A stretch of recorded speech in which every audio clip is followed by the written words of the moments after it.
Hello everyone, Pantoufleee here today for a new special video because you all know that the Uprising game mode is here, and I just wanted to do a quick video talking about this mod as it's running for now. For those of you who don't know yet, this game mode is gonna be available from the 23rd of April to the 28th. Midnight, if I remember correctly. I'm not sure, but I know it's running till the 28th of April. So, clearly, I was not liking the mod at first. The first time it was introduced, I didn't really bother playing it because usually I'm playing only in regular battles and sometimes raidings when I have stuffs to get. But yeah, surprising mod, I was not really entertained by this because I thought it was a little bit boring, you know, to have to choose perks, and it was a little bit unfair considering tanks you can use, etc.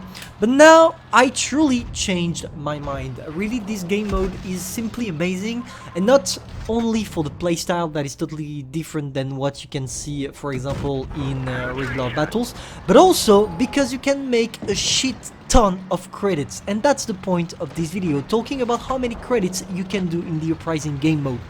For real, here I'm playing with the T49. This is a tank I enriched, that's why even if I'm talking about making credits, I can play a T49 talking about that. But yeah, simply you can achieve a number of credits that is just simply amazing. Usually I go around 200 and 230,000 damage credits, sorry. And oh boy, is it something extremely crazy. I mean, you can nearly farm 1 million credits if you're lucky, of course, but you can farm 1 million credits in maybe 30 minutes, and it allows you to achieve some kind of extremely high bank accounts, because yeah, I think I'm gonna spam this game mode all day long for 5 days straight in order for me to unlock the mighty tech tree tanks I don't have yet, so I can do some streams based on nations, you know, for example, French only, Chinese only, Russian only, etc. Because I think it could be a good idea. Tell me in the comments what you think about that. But yeah, clearly this is just insane. And with this game mode comes some perks. Of course, you have some perks everybody is gonna try to get. For example, the thing allowing you to increase your mobility. I forgot the name of the perks, I'm sorry. But like the super mobility allowing you to get 210% more mobility. The double shot, of course, double shot that we're gonna use in this game in the near future. And also the perks that the Ice Age just used here. I know it's not something you can unlock, but clearly that's some good stuff because it allows you to just go straight in, avoid taking one shot and just ripping off through the enemy lines. But it's available for the heavy tank only, if I remember. So yeah, clearly with this game mode you can do a lot of credits, and here is why. It's really simple. In this game mode you have a lot of perks that are going to increase your damage. You have one of them that is going to give you the double shot, so you're going to shoot twice instead of one every time you shoot. You also have the thing allowing you the lightning bolt, like we just saw here on the screen, that allows you when you shoot one guy to be able to shoot all the others nearby, at least 3 of them. And clearly all these kind of perks are gonna add more damage to your gun, and the more damage you do with premium tanks, the more credits you will do, and that's why you can achieve insane amounts of credits. And if you manage to couple that with, of course, epic credit boosters, oh boy, are you gonna be rich in a few time. Also, keep in mind one thing. The main difference between mad games, for example, and Uprising is that in mad games you're gonna be able to do credits, and a lot of credits, only if you win. If you don't win, it's gonna be just a regular game. So clearly, as we all know, it's a 21 versus 21. I mean, it's 7 versus 7, but multiplied by 3, so 21 versus 21. And in a 21 versus 21, the main problem is probably the time of the battle. It's not your regular 3-minute battle from the regular World of Tank. It's gonna be extremely long, so it can be pretty much, it's pissing me off when I lose in this game mode playing premiums, because I'm like, oh damn, I lost 10 minutes of my time to be able to get credits and we managed to lose, fuck that. And it's raging. Concerning that, it's raging. But yeah, you can't really control what your team is doing. You can control whatever the enemy team is gonna do. You can control anything, so it all depends on the RNG. But when you manage to do good games, oh boy, are you gonna make a lot of credits. Also, maybe I could talk. I'm gonna talk a little bit about many things concerning this video, because I'm not gonna talk about making credits for 18 minutes straight. That's gonna be too long. I want to talk a little bit about the SU-130 PM event, because some of you might know, because World of Tank, the official Blitz Post server, so World of Tank Blitz Post server posted this new, and usually when they give us news, they are 100% correct. They told us that the SU-130 PM was coming, and it was coming in a free-to-play event. So it seems like you're gonna be able to get the tank for free. I don't know if it's true. We're gonna wait for the event to pop to know. It should come around the 6.10 update, and if it's in an event, it means that you're gonna be able to unlock it for gold if you don't manage to pass all the steps to green to the tank. And really, if you managed to get all these steps in order to unlock the SU-130 PM, and if it's easy, it probably means that the tank is complete bullshit. Because let's face it, last time Wargaming really made an event completely free and easy for everybody, it was the T-44-100 or the Nightmare, for example. Nightmare is still a good tank, but that's a tier 5. I mean, Wargaming is an enterprise, is a company. They are not gonna give you away a broken premium for free, let's face it. So I'm expecting it's either they really nerfed hard the SU-130 PM to the point it just became your average tank destroyer without armor and therefore nothing special and not worth it, or on the opposite, they're gonna make an event, and the event is gonna be extremely hard to compete. Only maybe pros are gonna be able to get the tank, or for free of course, or people that are willing to pay.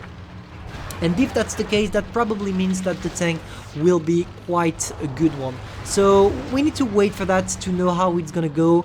I just hope it's gonna be... Honestly, I'm not gonna lie, I would rather pay for it if it's a good tank than just get it for free if it sucks. But that's only my opinion, because as a YouTuber I can spend money in the game, it's not really a problem. And yeah, I know for sure, I already talked about it, but the SU-130 PM got his mobility slightly nerfed to the point nearly 13% of its mobility was cancelled. Like it went from 65 average kilometers per hour to 50. Still, 50 is still great, really, for a tank destroyer. It should do the trick. But I can understand that it's upsetting some people that tested the tank. If you manage to get it in the event, or you paid and you receive a shitty tank, it's gonna make people angry. But you can satisfy everybody. I would rather have a tank for free than no tank at all if I can pay. So that's the first point concerning the SU-130 PM. Now we can talk about another news concerning the 50 TP. The 50 TP should come during the 6.10 update, because clearly Wargaming is trying to milk the shop for now. If we are lucky, it's gonna come in the 6.9 update, but I really doubt it, because it's still in test, the 50 TP, and therefore if it's still in test, they're gonna wait one more update to be able to put it. Probably the 50 TP is gonna be in crates, let's not lie, because the main problem with the 50 TP is probably the fact that the armor profile is completely broken. I mean, this tier 9 heavy collectible Polish tank has everything you can dream of at tier 9. You have a good gun, you have a good gun dispersion, you have a good armor, you have nearly an impenetrable turret. Now, for real, you have everything. And you already know how Wargaming is working. When the tank has everything, it comes in crates, or it sucks, but it's a tier 10, so it comes in crates as well. That's the the second point now of this video, the 50 TP. In both cases, concerning the SU-130 PM and the 50 TP, don't worry, I'm gonna buy both, and I'm gonna review them to know if they are worth it or not. You already know, and maybe I will do a stream playing fully the SU-130 PM, and maybe a stream playing fully the 50 TP. It's gonna be maybe a little bit long to play one tank only, especially if I lose and I'm gonna wait for my tank to come back, but at least I could be able to answer to any questions you have waiting for the tank to come back in the hangar. That's the second thing.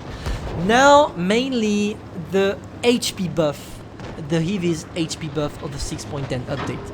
I don't know if you agree Personally, I love this buff. I truly think Wargaming did an excellent job making the heavies relevant again, because finally we have the roles the heavies deserve. They are not here to just get wrecked by mediums. They are here to push, they are here to be played aggressively, and they are here to have more HPs than the rest of the tanks. And Wargaming understood that, and they did a really great job for the tier 10. If you play tier 10 heavy tanks now, it really feels different, totally different. I mean, the overall playstyle of pretty much everybody is just insane. I love it, and I gotta say, I'm quite happy with the results, because for those of you following my stream, for example, yesterday when we played with the VK721K, when we had the color ban off, I couldn't have done the color ban off if I didn't have the HP buff, for example. And that's what the strength of Heavy's tank is all about, being able to sustain on the battlefield longer than any other tanks. Now, fourth point, because yeah, we're gonna talk point by point about pretty much everything that is bothering me or not. I want to talk once again about the lock boxes that Wargaming implemented. Several people on my video down below in the comments told me, yeah, you're working for Wargaming, you're promoting lock boxes, blah blah blah. No, I'm not promoting lock boxes, I'm totally against it, but I have to agree on one thing: it's cheaper than crates, and you can't deny it. I mean, objectively, you're gonna pay $3 or maybe $2 for a key. That is if of course you already have the crates. I mean in this example you already have the crates. But if you already have the crates and you only need a key, you're gonna pay $2 instead of $5, like it was the case in the good old days of older crates. So yeah, clearly it's not worth it. I'm not saying it's worth it. I'm saying it's cheaper. It's cheaper, guys. And if something is cheaper, it's cool. I mean, you would rather pay $2 than $5.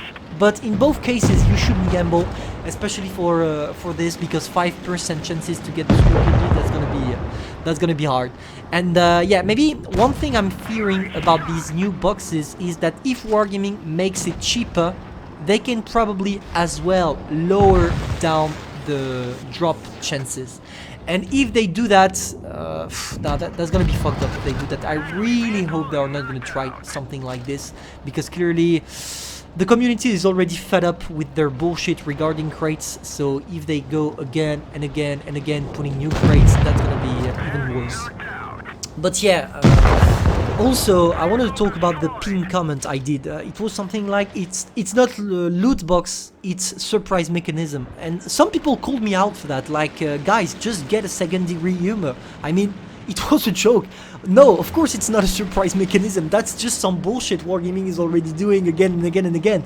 Clearly, gambling on that, it's your problem. I mean, I received plenty of DMs of people asking me, hey Pantoufleee, in your video you didn't tell us if it was worth it to gamble on crates, etc. Man, I'm not your mother, I'm not your father. I will always tell you it's not worth it, but it depends on your luck. Of course, if you buy a key for $2 and in the first crate you get the Scorpion G, I mean $2 for a Scorpion G, of course it's worth it. But if you have to spend $200 in order to get your Scorpion G, no, it's not worth it.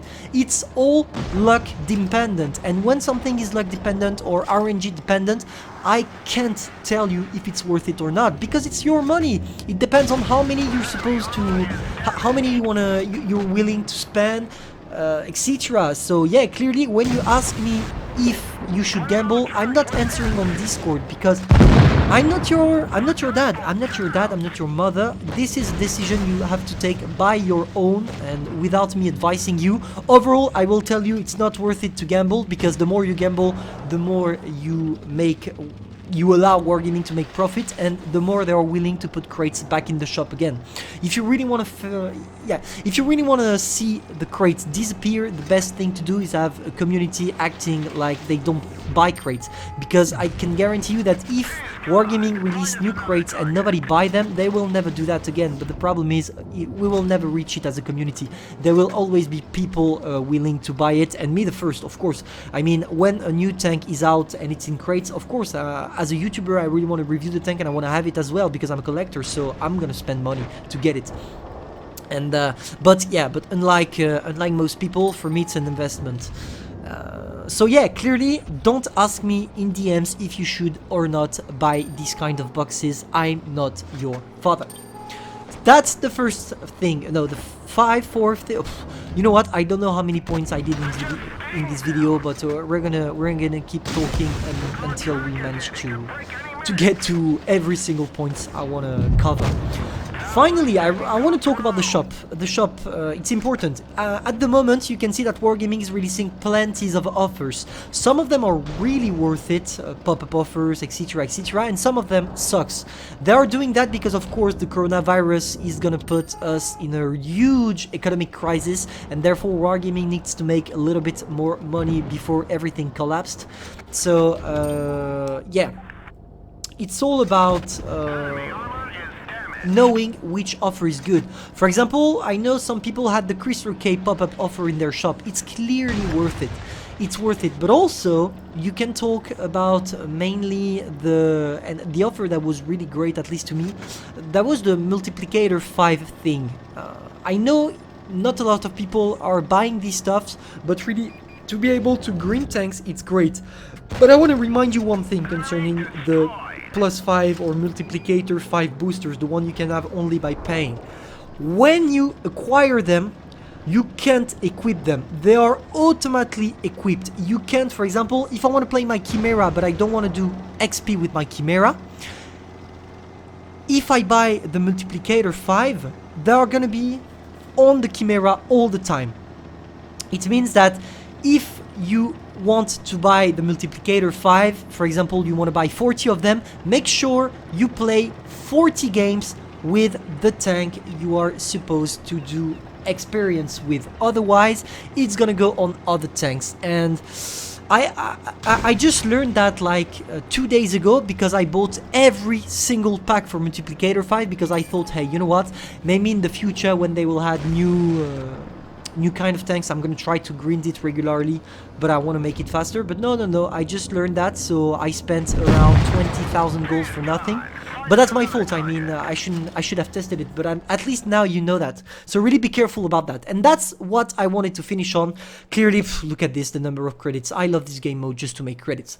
Yeah, I talked overall about whatever I wanted to talk. Hope you enjoyed. Hope it was not too long. If you like, you can subscribe, like, and share. And I'm gonna see you tonight, probably in a stream. See ya, guys.